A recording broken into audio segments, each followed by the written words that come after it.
Bienvenue sur Harmonie énergétique, le podcast qui te révèle tout sur les secrets des soins énergétiques et dans lequel tu trouveras des petites clés pour te sentir plus serein ou sereine. Ici, tu plongeras dans le monde des énergies, des ressentis et de l'invisible. On ouvre une porte qui permet de mieux nous comprendre ainsi que tout ce qui nous entoure. À travers ce podcast, je te propose un voyage intérieur, des témoignages et papotages avec des invités experts bien-être, des recommandations lecture et je te donne quelques astuces que tu pourras mettre en place facilement dans ton quotidien afin de retrouver l'harmonie en toi et chez toi. Bonne écoute!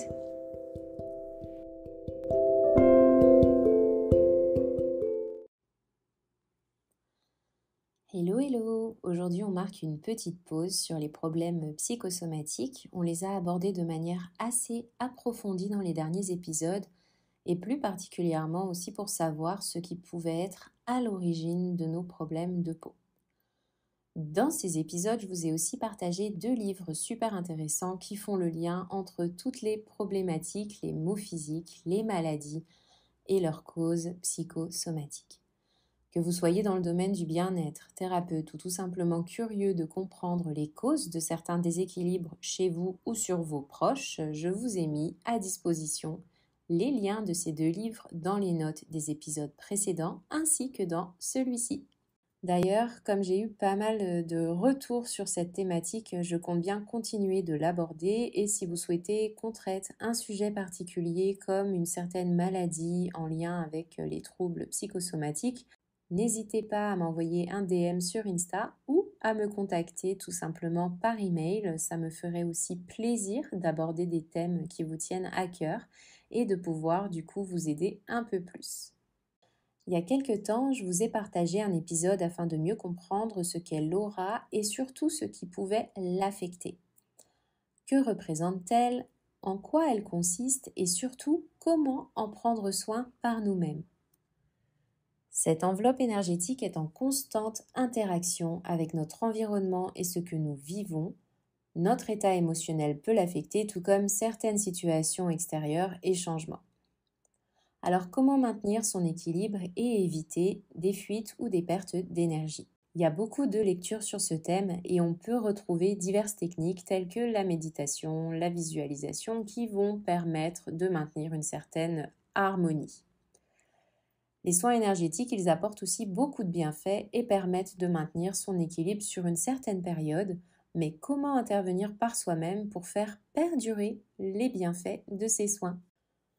Les situations de la vie quotidienne peuvent venir à tout moment bousculer et déstabiliser l'équilibre énergétique d'une personne. Parfois plus chez certaines personnes que d'autres d'ailleurs. Lorsqu'on est thérapeute, coach, qu'on travaille dans le domaine du bien-être et qu'on passe beaucoup de temps à aider les autres, à être aussi confronté à leurs difficultés ou à certaines souffrances, il est important de faire barrière pour soi et de se protéger. C'est d'ailleurs crucial. Mais il n'est pas toujours facile d'avoir le recul nécessaire et un regard objectif en tout temps sur notre état émotionnel ou énergétique. Il peut parfois être plus compliqué de se rendre compte si certains déséquilibres se sont quand même installés en nous, malgré tout ce qu'on peut mettre en place et notre expérience. Il arrive que certaines énergies plus pernicieuses que d'autres se soient tout simplement frayé un chemin à un moment où on était plus fatigué ou vulnérable que l'autre. Et ça peut arriver à n'importe qui. D'où l'importance de reconnaître certains signes pour savoir si notre équilibre énergétique a été perturbé.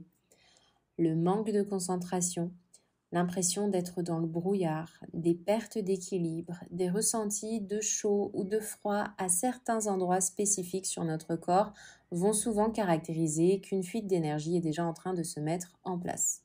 En tant que praticienne, il m'est arrivé de travailler en séance avec des énergéticiens, coachs ou même thérapeutes. Et il faut se l'avouer, on a tous besoin d'aide à certains moments, et moi la première, parce que même si je peux pratiquer des soins sur moi-même, si je suis trop fatiguée pour une raison quelconque, ou même si je suis malade, j'aurais parfois besoin de demander l'aide d'un confrère, parce que qu'on se le dise une bonne fois pour toutes, un psychologue, il ne peut pas se faire sa propre thérapie objectivement. un médecin malade ne pourra pas toujours se soigner lui-même, un chirurgien ne pourra pas non plus s'opérer lui-même, même si c'est un des meilleurs. Donc il y a tellement de choses qui relèvent de l'inconscient parfois et de blocages qui peuvent être aussi inconscients, qu'il est primordial d'avoir un certain recul et de faire appel à quelqu'un qui aura un regard extérieur sur notre situation. Donc prendre soin de soi pour mieux prendre soin des autres, c'est un peu la base et accepter de demander de l'aide en fait aussi partie. En radiesthésie, il est possible d'identifier les types de déséquilibre énergétique, leurs causes et d'y remédier. Il m'arrive souvent de donner certains conseils pour entretenir le travail qui a été fait en séance. Ces conseils, je vous les partage désormais dans un petit guide qui vous permettra de mieux comprendre ce qu'est l'aura, comment l'apercevoir et en prendre soin par vous-même. Ce guide, il est disponible pour tous, donc que tu sois dans le domaine du bien-être ou autre, tu peux le télécharger gratuitement en cliquant sur le lien dans les notes de cet épisode. Et puisqu'on parle de lecture, sachez que pour toutes celles et ceux qui œuvrent dans le domaine du développement personnel ou qui sont en perpétuelle découverte et apprentissage, vous trouverez également le lien de ma bibliothèque. C'est un petit répertoire des livres qui vous aideront, tout comme ils m'ont aidé, à approfondir des connaissances, que ce soit sur le domaine de l'énergétique, des troubles psychosomatiques ou autres.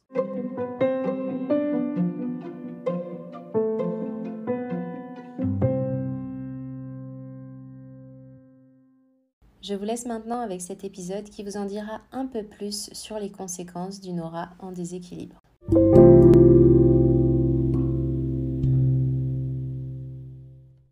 L'aura, c'est un halo lumineux qui entoure le corps physique d'une personne et elle est formée d'énergie en mouvement. Sa forme résulte de l'action et du rayonnement des chakras. Sa taille varie en fonction de l'énergie vitale d'un individu.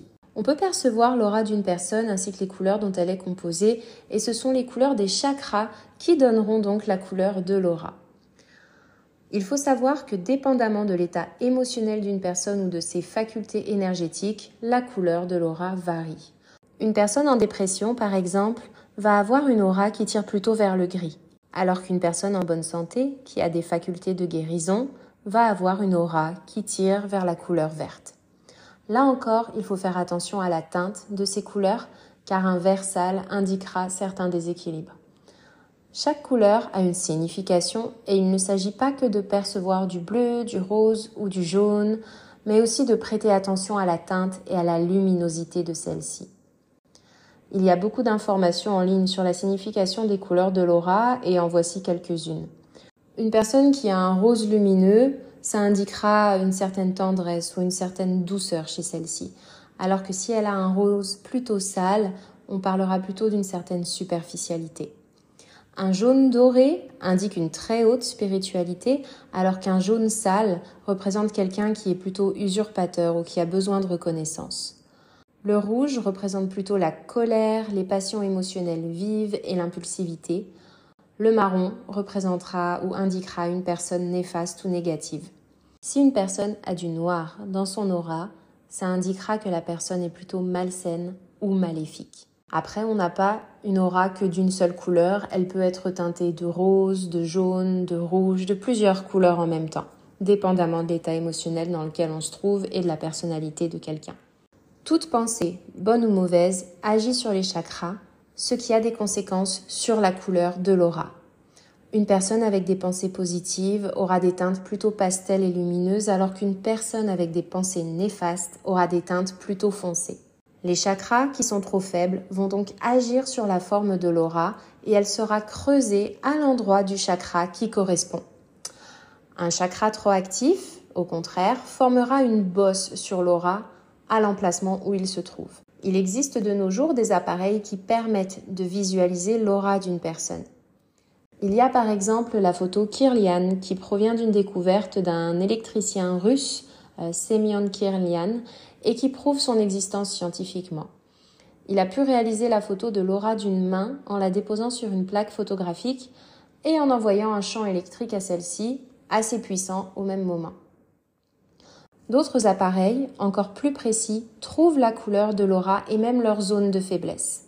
C'est ce qui est démontré entre autres par Valerie Virginia Hunt lors d'une expérience en laboratoire sur l'aura, dont je vous parle plus précisément dans un épisode précédent. Il s'agit de l'épisode 3 de ce podcast. Malgré toutes ces expériences qui prouvent l'existence de l'aura et d'autres corps énergétiques, la science ne souhaite pas la reconnaître officiellement puisque cela chamboulerait quand même toute la perception et tout l'édifice médical et donc remettrait beaucoup de choses en question.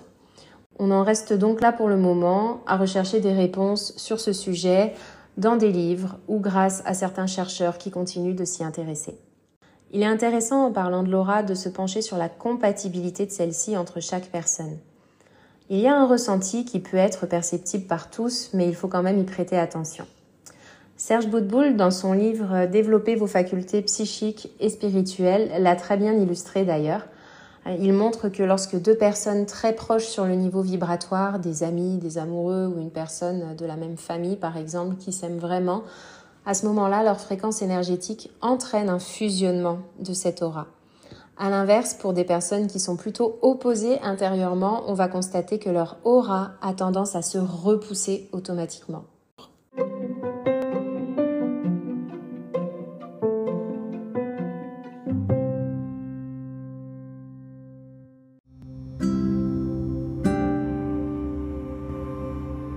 Voilà, notre petit rendez-vous hebdomadaire touche à sa fin. J'espère que vous aurez trouvé un peu plus d'informations qui pourront vous aider aussi à mettre en place certaines bonnes habitudes pour prendre soin de vos énergies.